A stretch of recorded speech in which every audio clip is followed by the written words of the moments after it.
Okay, we should be live, I think, if we can have a look, make sure this is working. I've lowered the latency as well, so it should be quicker. So I don't have to, there's not a big delay. There we go, yeah, that's brilliant. Oh, brilliant, there we go. Well, hello everybody, welcome to the second of live streams that we were going to be doing on A-Level Politics this year. We were supposed to be doing them once a week, but we missed a week. So we're going to get back on the train now, and we're going to be talking about Parliament today. So just like with the last one on the UK Constitution, we're going to talk about Parliament. We're just going to go through a number of aspects of the chapter when it relates, when we're talking about, you know, what you need to know for Parliament, and then we can finish off by looking at an exam question at the end and talking about it. And just like always, if you have any questions whatsoever, just put them down in the chat. And because the latency is a lot lower, there's not going to be a huge delay in me answering the question, and etc, etc, etc. This is for AQA and EdXL. So the chapter that you need to know about Parliament is effectively the same for both. So there's no difference there, and so anybody who's studying politics is welcome and would find this useful, hopefully. So let's begin. So let's think about the key features of the UK's parliamentary system. So the UK exists in a parliamentary system, and there are a number of key features that set the UK's governmental system out from a number of other systems in the world. So, for example, there is a fusion of executive and legislative functions. So this means that whereas in, for example, the United States, you have the legislature as Congress, you have the president, and you've got the Supreme Court, and for the most part, all of those functions are separate. In the UK, we don't have this separation, because what we have in the UK is the executive sits in the legislature. So the government sits in Parliament and is part of the parliamentary system. So this is known as a fusion of executive and legislative functions. There is also the legislative power over the executive. So we talked about in the last stream about parliamentary sovereignty. Now, the principle of parliamentary sovereignty states that Parliament is the supreme legislative, legislation-making body in the United Kingdom. So Parliament has full jurisdiction over making and unmaking any law they so choose. This includes anything from reforming and repealing the Human Rights Act to saying that it is legal to go and murder your next door neighbour, for example. These are all things that are allowed, legally at least, under the system of parliamentary sovereignty. You also have the fact that parliamentary elections influence the executive. Now this is something that's important because this is something that's important because in the US, for example, you will have a presidential election, but then you'll also have congressional elections. And while they sometimes overlap in terms of when they take place, so a presidential election will take place at the same time as congressional elections, they have no influence on each other in terms of if you vote for the president, it's going to impact in any way the result in Congress. So equally, they also have things called midterm elections, where Congress will have an election, and it will be just a congressional election while the president still is serving their term. And that is something that is different than in our system, because if we do a general election and I vote for a particular candidate, that will have an influence on who the government is going to be, on who the executive is going to be. And that's how that works. So that's the general key features of the system of government that we have, the parliamentary system of government that we have. Now, are there any questions before we move on to the next section, when we're talking about the actual structure of Parliament, what Parliament actually looks like?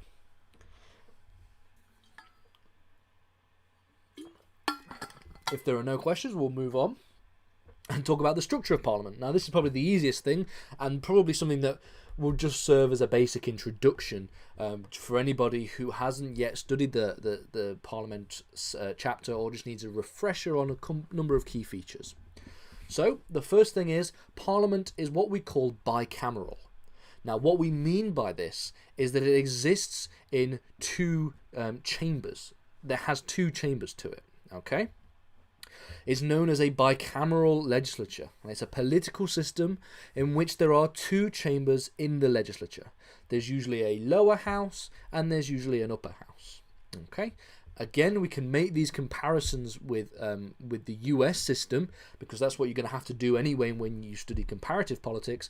But when we make a comparison with the US system, we can think about how Congress and Parliament are both bicameral structures. In the USA, you have the House of Representatives and you have the Senate, and in the UK, you have the House of Commons and the House of Lords. This is known as a bicameral structure. Despite the fact it's bicameral, quite counterproductively, it actually has three main components. So even though there are only two main chambers in the House of Commons, there are actually three main components, and this means. And this is the House of Commons, as we've already mentioned. We also then have the House of Lords. Okay, they're the two chambers of Parliament. And then we also have the Crown and the royal prerogative. And that's something that is referenced a little bit later on when we talk about the role that the monarchy plays in the adjudication of Parliament. Now, the House of Commons, despite being technically the lower house, the House of Commons is the most dominant chamber in terms of political power. Okay, now we'll talk about the House of Lords in a minute, but the House of Commons has the most power, and that's because it's the one that is directly elected by the people. Okay, it is the democratically elected chamber, and it consists of 650 members, or 650 MPs, members of Parliament. And despite the fact there have been proposals to reduce this number to 600 in 2013, these proposals failed. And just like just as you would imagine, the House of Commons has two sides, okay? And you notice, if we look at this image, we have two sides. So we have this side here, and we have this side over here. Now on this side, okay, this side seats the members of Parliament who are not part of the government, who haven't formed a government. And these are known as the opposition, okay? And on this side, you have the government. Okay, you have government ministers who sit on the front, and then you have members of the governing party sitting on the back benches here. And then in the middle we have a speaker, the right of the speaker's chair. Okay, and so that's where each side of the political spectrum sits effectively. You have the winning party on one side, and you have all those who won seats in other areas on the other side. Now, MPs who hold ministerial or shadow ministerial responsibilities, these are called front benchers. So if you hold a ministerial responsibility in government, if you're a minister, okay, then you sit on the front bench over here. And equally, if you are on the other side of the spectrum, you're part of Her Majesty's opposition, and you hold ministerial responsibility, we say that that is called shadow ministerial responsibility, because you don't actually hold any executive power. You are there to hold the government minister to account. So the shadow Secretary of Health or the shadow Secretary of State for Education will hold the Secretary of Health and the Secretary of State for Education to account, and these will sit on this side over here. And the rest, these are known as backbenchers, backbench MPs. They sit all along here, all along here, and all along here. Lots of backbenchers. Easy so far. Very easy so far. That's what we've got so far. Now, let's move on to talk about the House of Lords. Now, the House of Lords is what we call the upper chamber, the unelected chamber of the House of Commons, of Parliament. Sorry. Now, while it is an unelected chamber because the people don't elect the members of the House of Lords, there is technically a case to be made, an argument that you can make to suggest that the because the Prime Minister recommends peers to the House of Lords and appoints peers to the House of Lords, that they have some kind of indirect electability. Because if you elect a Conservative Prime Minister or a Labour Prime Minister, that may or may not inform the types of peers or members of the House of Lords that they're going to appoint. However, this is a contested argument that can be made. The House of Lords is made up of mostly hereditary peers and life peers. Even though the House of Lords Act removed a bunch of hereditary peers, it still left 92. Okay, they have still left 92 of them, and this means there's always 92 hereditary peers. This doesn't mean that if one family, for example, dies out, that means there's only going to be 91 hereditary peers. It means that they will pick another family within the House of Lords to then also become hereditary peers. So that's what the House of Lords Act did. Now, the Prime Minister, as we've already mentioned, under the Life Peerages Act 1956, has the right to appoint life peers to the House of Lords. And this is something that they decide to do often. Now, what are the powers of the House of Lords? Okay, we're going to talk about the powers of the House of Commons. They are quite extensive. But what are the powers of the House of Lords? What power do they actually have? I've already mentioned that despite being the upper chamber, they're the ones that hold the least power. But are there any powers at all? Well, the House of Lords can delay most bills that are passed by the House of Commons. They can place delays on these bills, okay? However, this has been subject to a number of reductions and a number of challenges by the House of Commons. So the Parliament Act of 1911 reduced this veto, this idea of being able to delay a bill, for 2 years. So when the when the Parliament Act 1911 was passed, if the House of Lords wanted to veto or delay a bill, they could do so, but only up to 2 years. Now, this went down to 1 year after the Parliament Act of 1949. So now we have a Parliament Act of 1949. Now they can only veto a bill for 1 year. And now the 1911 Act also prevented the House of Lords from delaying money bills. So not only can they not veto bills for more than 1 year anymore, but they can also not veto any money bill. And what we mean by this is money that bills that deal with financial or kinds of policy of that nature. And the general idea of this is that because any kind of money bill or any kind of financial or economic pieces of legislation are dealing with are dealing with money that are owned by the people, because revenue is raised by government through taxation, because that is the case, then it shouldn't really be the case that the unelected chamber of Parliament has the right to adjudicate on bills that are relating to the people's money. Whereas the House of Commons are elected by the people, and so they are representing the people more democratically. The Parliament Act of 1949 also allows for the Commons to override a Lord's delay.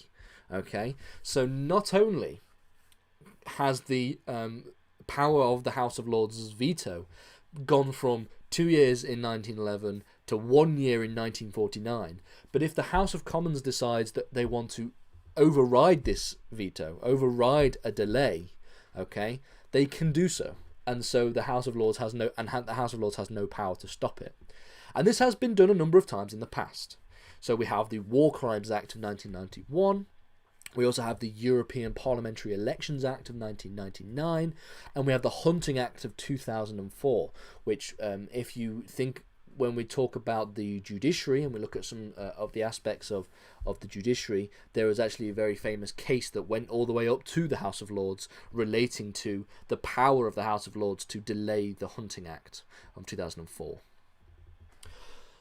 Finally, let's talk about the aspect of Parliament that relates to the Crown. So this is the third aspect of Parliament, and the Crown holds a number of arguably ceremonial powers within Parliament now.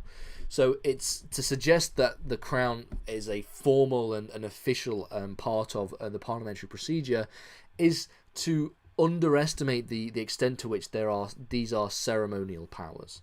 And some of the powers are the power of the royal assent. So whenever a piece of legislation is passed Okay, that bill will then have to go to the Crown to receive royal assent. The Crown technically appoints the Prime Minister. So technically, the power of the monarch, to appoint a Prime Minister resides entirely in them. So even if, for example, somebody else, the leader of somebody else's party, won the general election, the monarch has the right to appoint any member of Parliament to be Prime Minister, and they can do so regardless of what happened in the election. Now, while this is technically the case, the Constitutional Convention is that they will appoint the Prime Minister of the leader of the party that holds a majority, and that has always been the case, and will always be the case. Controversially, if we think back to 2019, the Crown has the power to prorogue Parliament, and they will prorogue Parliament on the advice of her ministers. And this is something that received quite a lot of controversy in the Gina Miller 2 case at the Supreme Court, when the government wanted to prorogue Parliament for a longer than usual period of time, effectively for political reasons, in order to frustrate Parliament and block any kind of deliberation on the Brexit bill, on the withdrawal from the European Union. This was challenged in both Scotland and in the UK, and they both went to the Supreme Court, where the Supreme Court unanimously held that the government were acting beyond their powers because they were trying to frustrate Parliament's actions and their ability to do their job, which is to functionally adjudicate over legislation. And so Parliament, the proroguing of Parliament and the advice given was null and void. There's also the opening of Parliament with the Queen's speech. Again, just another ceremonial aspect of the job. Now let's get into a number of more important things for particularly for A-level. Before that, are there any questions that anybody wants to raise?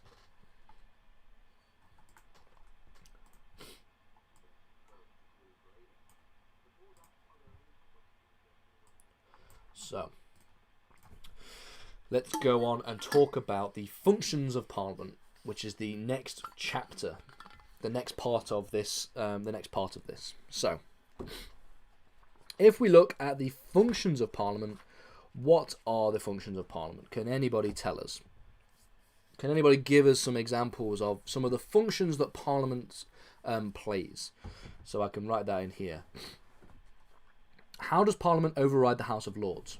So Parliament doesn't override the House of Lords. The House of Commons can override the House of Lords.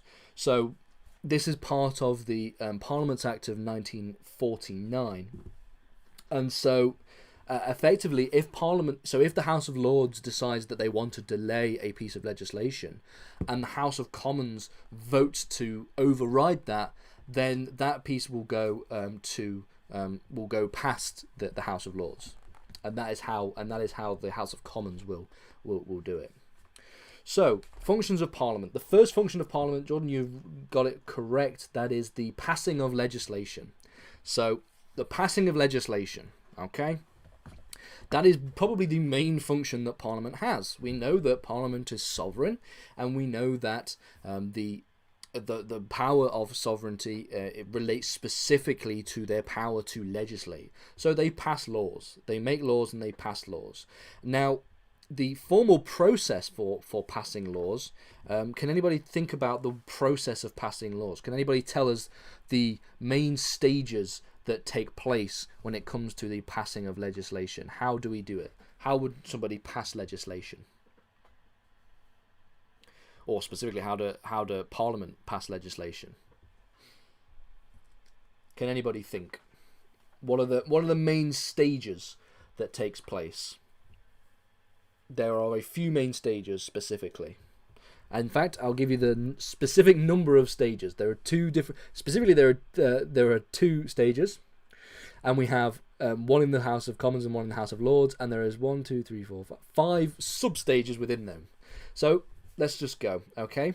So the bill will start in the House of Commons, and it will receive a first reading. Now, the first reading will just be a formal presentation of the bill, okay? The title of the bill and also the minister who is responsible for that bill. So if it is a bill relating to education, it will be the Secretary of State for Education introducing this bill in their first reading. Next, you have a second reading, okay? And the second reading is a little bit more detailed because at this point we have a debate on the bill, okay? So the government minister explains and will justify the reasons for passing this legislation, what the objectives of the bill are. The shadow minister, the person on the other side, part of the opposition, okay, will respond to all of those questions being answered by the main minister, and will try to hold that minister to account to really scrutinize the legitimacy of the bill, okay? Now, often the case, okay, at this point, okay, it's very, very rare for a bill to be defeated at the second stage, okay. Now, the third stage is the committee stage. Now, this is where the bill is sent to a public bill committee, and these are known as standing committees, okay. And this is where there will be even more detailed scrutiny of the bill. So whereas the second reading was really getting into some of the key questions and objectives of the bill within the House of Commons, the standing committee stage really gets into looking at every single clause, every single detail of the piece of legislation, okay? And it will make minor amendments as they so choose, okay? And then we have the report stage, okay? So amendments are made in the committee, so amendments to the bill are made in the committee, and then they are considered by the full House, okay? They may accept those amendments, they may reject those amendments, or they may alter the amendments, okay? Now, that's generally what we've got for the stages so far. And then, finally, we have a third reading of the bill. Okay, and this is a debate on the amendments of the bill on the floor of the House. Okay, so at the third reading, no further amendments are allowed, but you're allowed to debate on the amendments that were made at the committee stage and the report stage. Okay, and then if the bill is successful through all of that, it's successful through the first and second reading, it's had its committee stage, it's gone through its amendments, it's gone through its process, it's been reported back, okay, and they've been, discussing the particular amendments that the committee stage made, and then it's gone to a third reading and it's debated those amendments as well, and it's all gone through all that, then it gets sent to the House of Lords. And the exact same process takes place. You have a first reading, a second reading, a committee stage, a report stage, a third reading, okay? And then there will be a consideration of amendments, and then if it gets through all of that, then it receives royal assent. And that is how a piece of legislation is passed through Parliament. Okay? So, the second function of Parliament, I know Sam here has legitimation. Yeah, legitimacy is one aspect that we'll talk about in a second. The second function of Parliament is scrutiny and accountability. Okay, so in addition to being able to scrutinise a government's legislative proposals, Parliament also exercises a general scrutiny and oversight role of the government in general. So don't forget, at the start of this, we talked about the fact that the legislature and the executive are fused together, and that this means that the government sits in Parliament, and Parliament has the ability to scrutinise the government when they so choose, and is in much detail as they possibly can. So, and there are a number of ways in which you can scrutinise the government. Can anybody think of the ways in which the Parliament can scrutinise the government? So let's think about that. So how can Parliament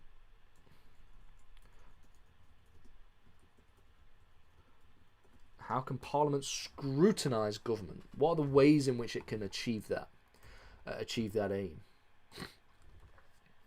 Sam, you've got it correct. Exactly. Minister's questions. Minister's questions is a great example. Okay, questions times. Okay, and now this is a weekly occurrence that takes place where government ministers will face questions from all MPs on the floor of the House. And now the most famous example of this is Wednesdays, which is Prime Minister's questions. This is where we get everybody piled into the House of Commons, and we have a debate that takes place, and the leader of the opposition, I believe, gets 6 questions to ask, and then I believe the Minister for Scotland in the SNP also gets 3 questions. I'll have to check on that though. But yes, Prime Minister's questions and Minister's questions more generally. Now, what's important about these is while they may serve a role of scrutinising and holding government to account, they also serve a political role. You'll notice that if you listen to it and they go back and forth, that the extent to which they're actually scrutinising the government and the extent to which they're doing that can be argued to be quite limited. There's actually more of a political role that Question Time holds. Jordan's mentioned select committees. Yes, to an extent, select committees are also a way to hold the government to account, because the government proposes a piece of legislation. It goes through the first and second reading of the bill, and then it'll go to standing committees or select committees, and we can have examples of scrutinising a bill at standing committees. But select committees. So I'm getting confused. Hang on, sorry. Select committees. Yeah, these also prove to be effective at scrutinising actions of the executive. Okay, so we also have departmental select committees. Okay, these scrutinise policy. They will scrutinise the administration itself. They'll scrutinise quite a lot the expenditure of government departments. Okay, and you also have the fact that it's a good way for backbench MPs to get a shot at scrutinising and placing some kind of political importance and weight on themselves by scrutinising governments and members of ministers. Okay. Now there are a number of committees. Okay. Now, when it comes to the number of committees, there are a number of different types of committees that exist. Okay, you've got Public Accounts Committee, you've got a Standards and Privileges Committee, you've got a Modernisation Committee, you've got a Liaison Committee, you've also got, to an extent, a European Scrutiny Committee.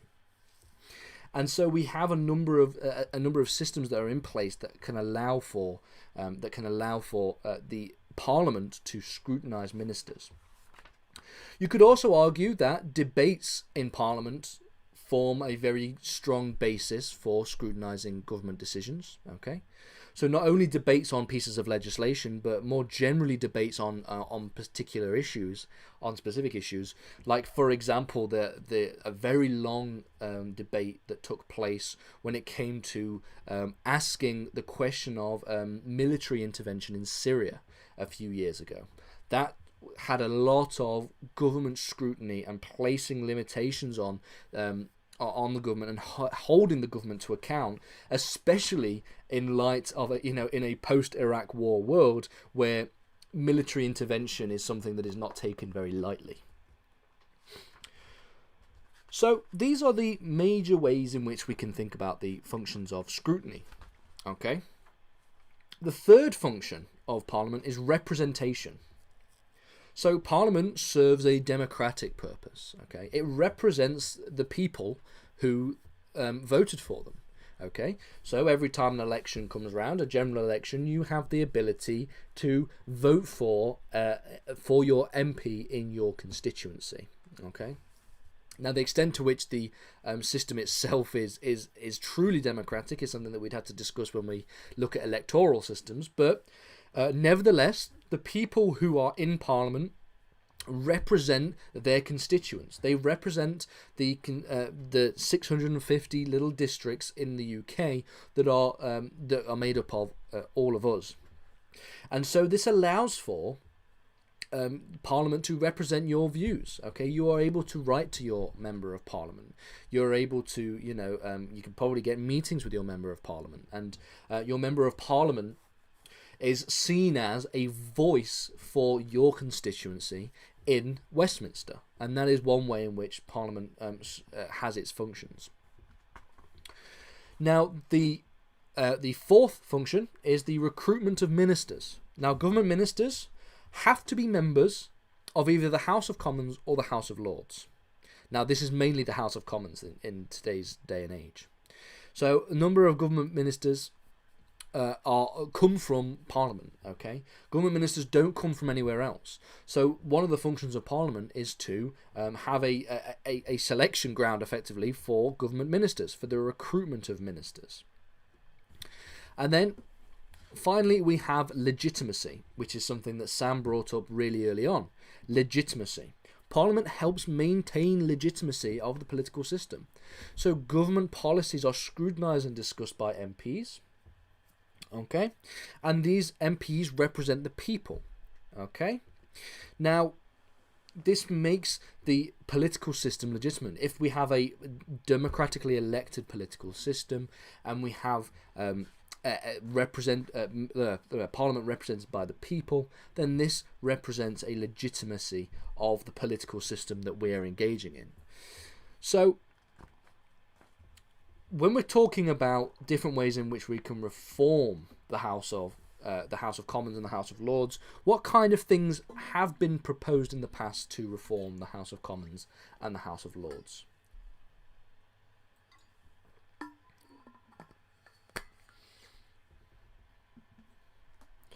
Let me just... Reform of the House of Commons and the House of Lords. Reform of the House of Commons is something that has been very particularly difficult to do by the looks of everything. Can anybody think of any examples of not necessarily successful reforms, but just reforms in general?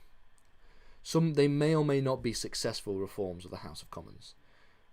Now we could all think of reforms to the House of Lords. So we've got Jordan here saying boundary changes. So yeah, to an extent. So reduction of 600 MPs. Yes, this was something that we brought up earlier on. So when it comes to the reform of the House of Commons, there have been a number of different proposals and things put in place. Okay, so for example, the new Labour government suggested a number of different ways in which we can reform the House of Commons. So one example of some successful reforms to the House of Commons have been things like the liaison committee.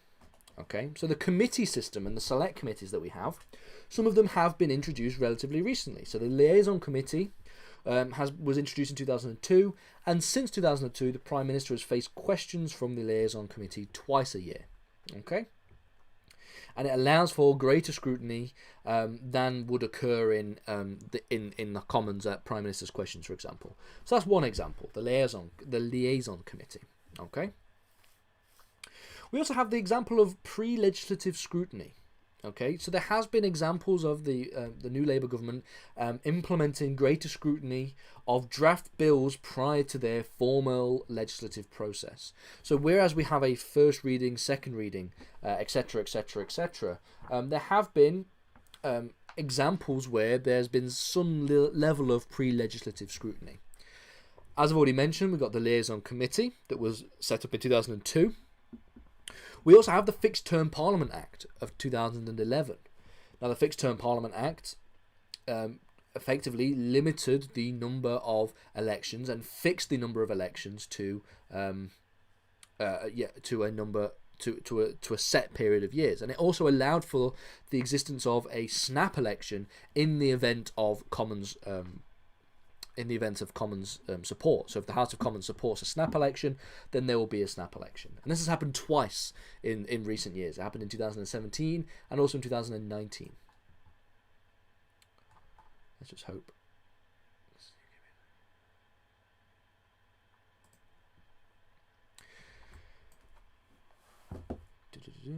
I'm guessing this video is UK based, but can also be used as a universal guide to Parliament. I guess to an extent this is an example of, I mean, the UK is one of the oldest parliaments in the world, so to an extent, I guess. So the Fixed Term Parliament Act, and then we also have the right proposals. Okay.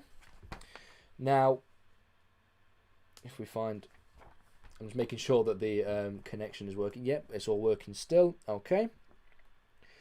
Now, the implementation of the right proposals was something that took place or was proposed, to take place during the Conservative Liberal Democrat coalition. So this was, 2010 to 2015. Now, these reforms were initially suggested by the Right Committee, okay, and they were to introduce chairs of select committees to be elected by a secret ballot, for example, and they also wanted to implement a system whereby backbench business committee would determine the business of the Commons for 1 day a week, and this would allow for greater for the backbenchers within Parliament to have greater control over the legislative process, because legislation is not always something that is done by the government ministers. And there was also the Right Committee also led to the implementation of the public e-petitions. So you may have noticed, and you probably have signed a government e-petition before in the past, and it's one of those that you probably see lots of people linking. An online petition for a particular proposal that can be put to Parliament, and if this proposal attracts more than 100,000 signatures, then it may be considered for debate within Parliament. So Parliament can would actually be able to debate these e-proposals. Let me just refresh this because I'm getting low connection. Hang on. There we go. Still working, hopefully. A system where if you want to make a proposal, okay, then as such can be put online, and if it attracts more than 100,000 signatures, it may be considered for debate. And that's what the Right proposals suggested, and a number of them were implemented. We then have the West Lothian question. So the West Lothian question, if I just go like,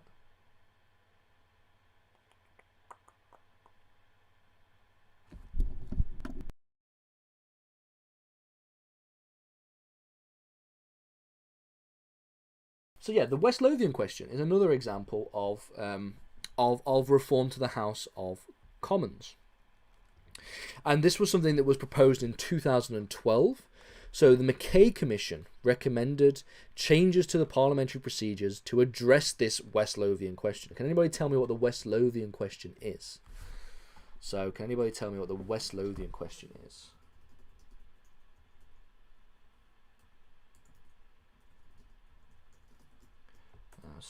There we go.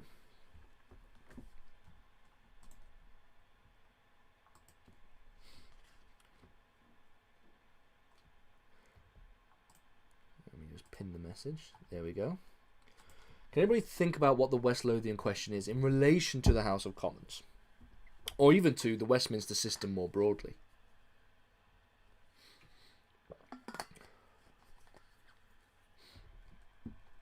No? Okay, well, the West Lothian question is the question as able to vote on purely English matters when English MPs can no longer vote on purely devolved Scottish matters. And this relates to the questions relating to devolution. So, example of a reform by the House of Commons. What about the House of Lords?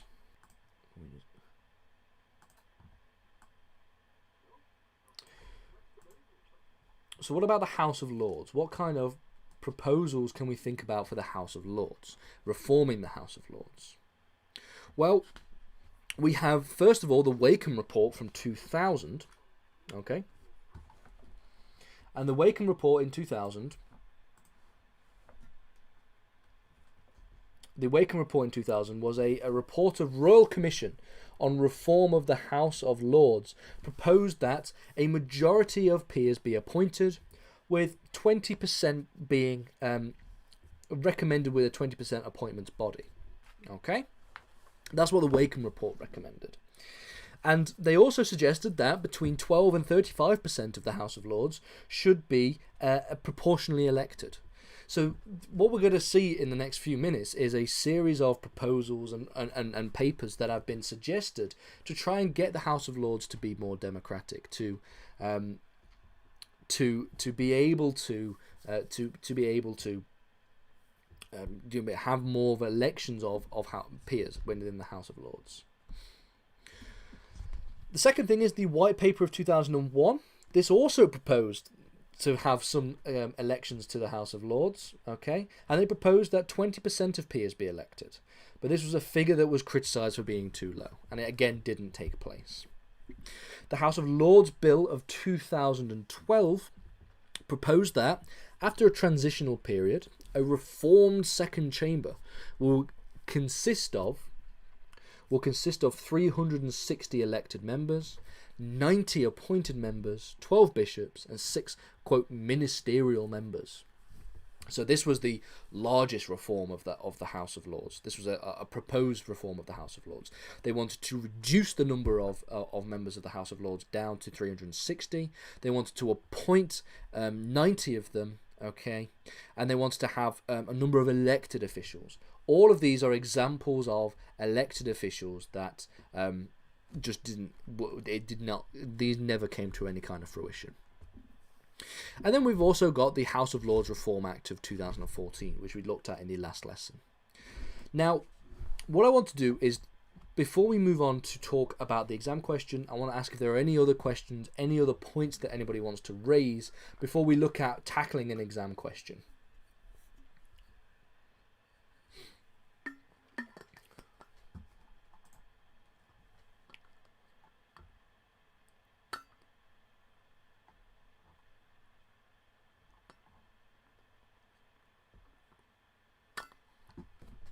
Okay, well, we'll get on to the exam question in a second. I'm just going to take a break here and we can have an exam question in a minute.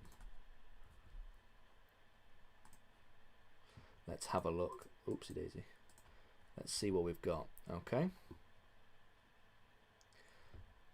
Making sure that the stream is working.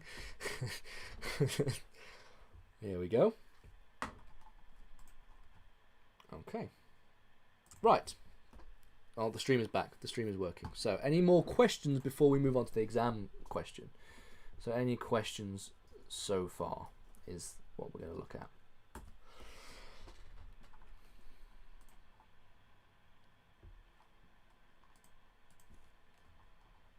No, if there's no questions so far, let's look at the exam question.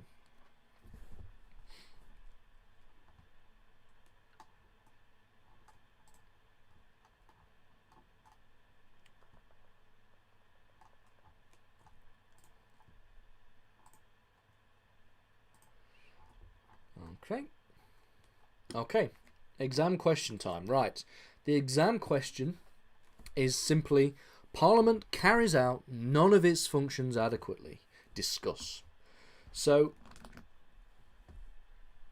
could you repeat the Reform Act 2014? House of Lords Reform Act 2014. Okay, yeah. If you want me to go back over the House of Lords Reform Act, effectively what the House of Lords Reform Act did was, it's an act of Parliament, okay, and it wasn't particularly, invasive in terms of, huge legislative reform, okay, but it allows members of the House of Lords to retire or resign, effectively, okay. This is something that was constitutionally impossible for life peers before the House of Lords Reform Act. That's all it did. Okay, so let's think about this exam question. We've talked about the functions of Parliament in great detail. So what are the functions of Parliament, for a start? We've looked at them already. And to what extent do they carry out their functions adequately? What do we think about this? How could we tackle such a question? Can anybody think of any ideas? Anybody got any ideas of how we can tackle this question?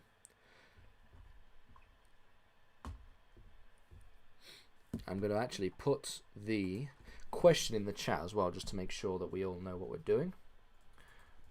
Parliament carries out none its functions adequately. Oopsie daisy. Discuss. So this is the exam question that we've got. Now I would argue, compared to the last exam question that we had, This one is arguably more difficult. I think compared to the Constitution question, where we were just talking about reform since 1997, this one's more difficult. What can anybody think about for this question? Are there any examples, any things that we would bring up to either argue for this proposition or argue against this proposition? Because don't forget, you have to do both. So if we want to get the top marks for this question, we would have to look at would have to first highlight the functions of Parliament, and I would arguably just pick 3 of the functions of Parliament and then just discuss those 3 in 3 separate paragraphs. Talk about the reasons why they function adequately, they carry out their functions adequately, and the reasons why they are inadequate. So that's how I would tackle this exam question specifically. So what can people think about for these functions? Has anybody got any ideas at all? If not, I'll go through myself. I don't mind.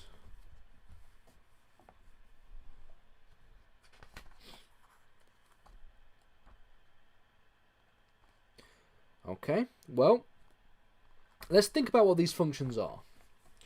So let's begin by talking about the first function of Parliament, which is the function of legislation, passing of legislation. Now,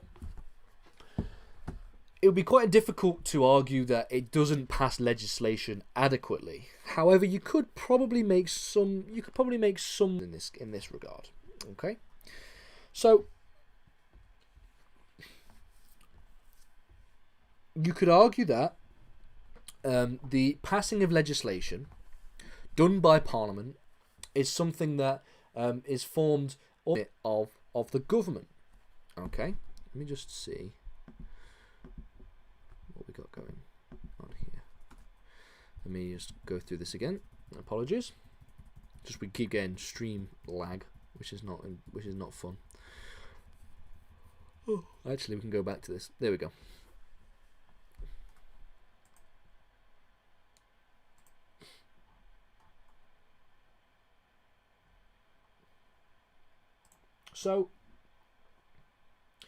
So when we're talking about the passing of legislation, to what extent is this an adequate thing to do? Because Parliament is able to pass legislation on its own, specifically through private members' bills. So these are bills that are not proposed by frontbench MPs, but they are sponsored by backbench MPs. Okay, and so legislative proposals by backbench MPs are known as private member bills. Early in each parliamentary session, okay, you need 20 names on MPs who wish to introduce a bill and to be drawn from a ballot.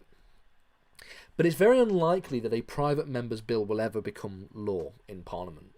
Okay, so you could argue that it is inadequate in its ability to pass legislation to be able to pass legislation proposed by everybody within Parliament, specifically people like backbenchers.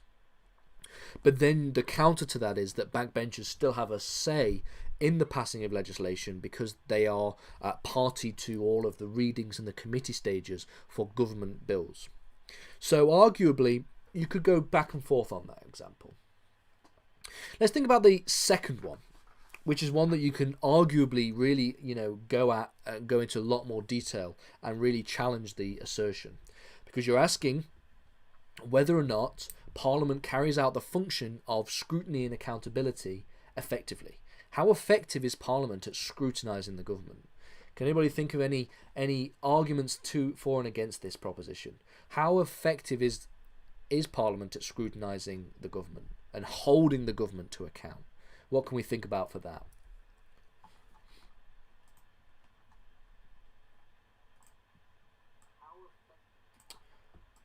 Don't forget, we have things like parliamentary question time, we have select committees, we have debates within Parliament, all of these different things that we could look at. Are there anything that anybody would bring up as part of this? If you were to write this in an exam question, how would you frame this question in regards to scrutiny and accountability? Because on the one hand, select committees are very good at scrutinising the government. They've proved to be effective at scrutinising the actions of the government. Okay, and the government and other proposals have introduced a number of different select committees.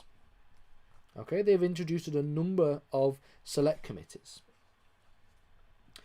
And these include things like that we've already talked about, the liaison committee, for example. So that's one way in which you could argue that they have been effective.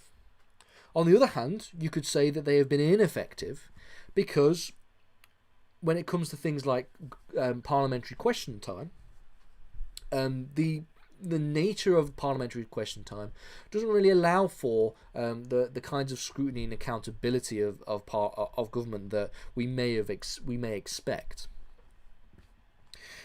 because effectively the leader of the opposition gets I believe 6 questions, and you may get 1 question, and parliamentary questions, specifically Prime Minister's questions, if we're looking at the head of the government, they take place at over about an hour and a half, and then they're done every single week, and that's about it.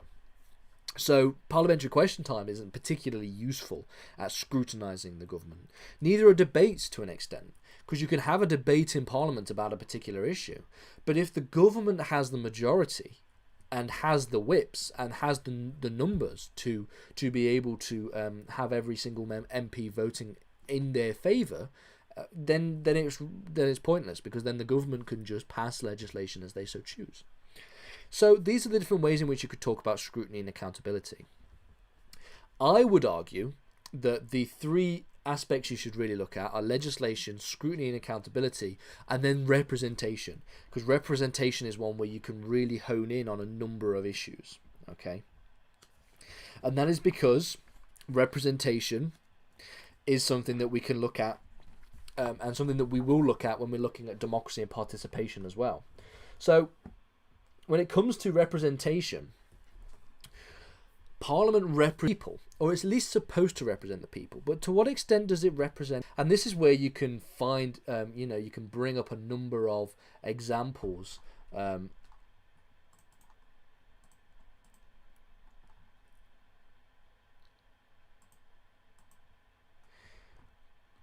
This is where Parliament you can bring into a number of examples in when it comes to the extent to which Parliament represents the what extent does Parliament represent women in society compared to men? So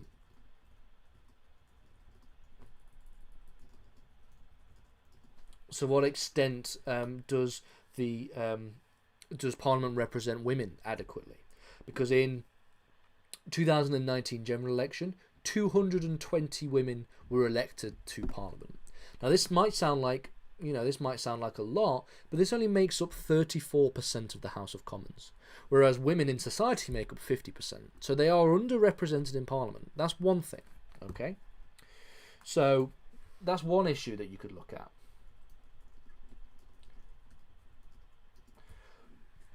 You can also talk about ethnic diversity in Parliament.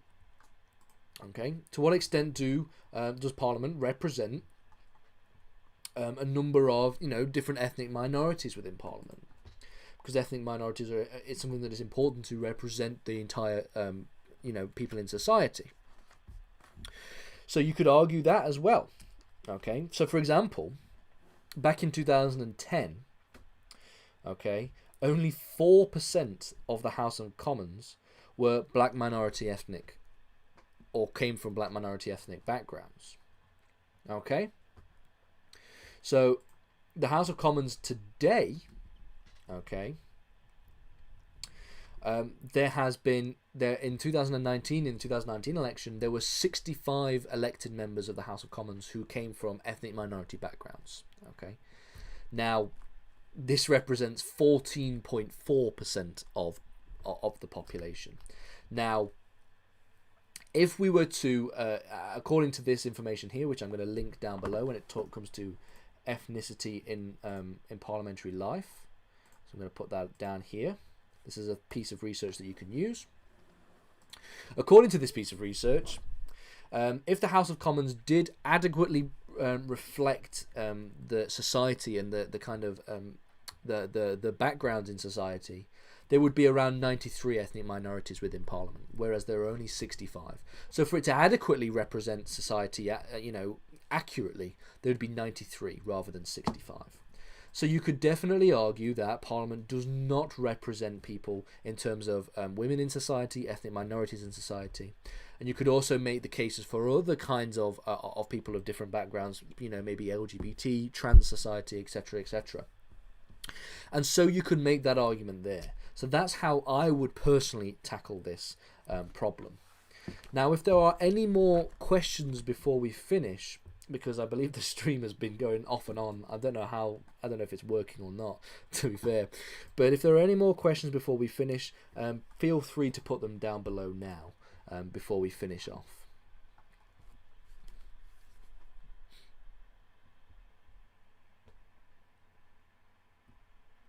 And if anybody has any questions after the stream, I will stick around in the stream to answer any questions in the comments. So are there any other questions that we can think about? No? If there's no other questions, then I would like to thank everybody for coming. I would like to apologise, considering that the stream seems to have lagged out quite a lot and seems to have lost connection at points. And hopefully we'll get that sorted out, and you'll be able to join us for the next stream, which will definitely be at this time next week. Okay, and we'll be talking about the Prime Minister and the Executive and the Cabinet in more detail. So thank you very much for coming, and I'll see you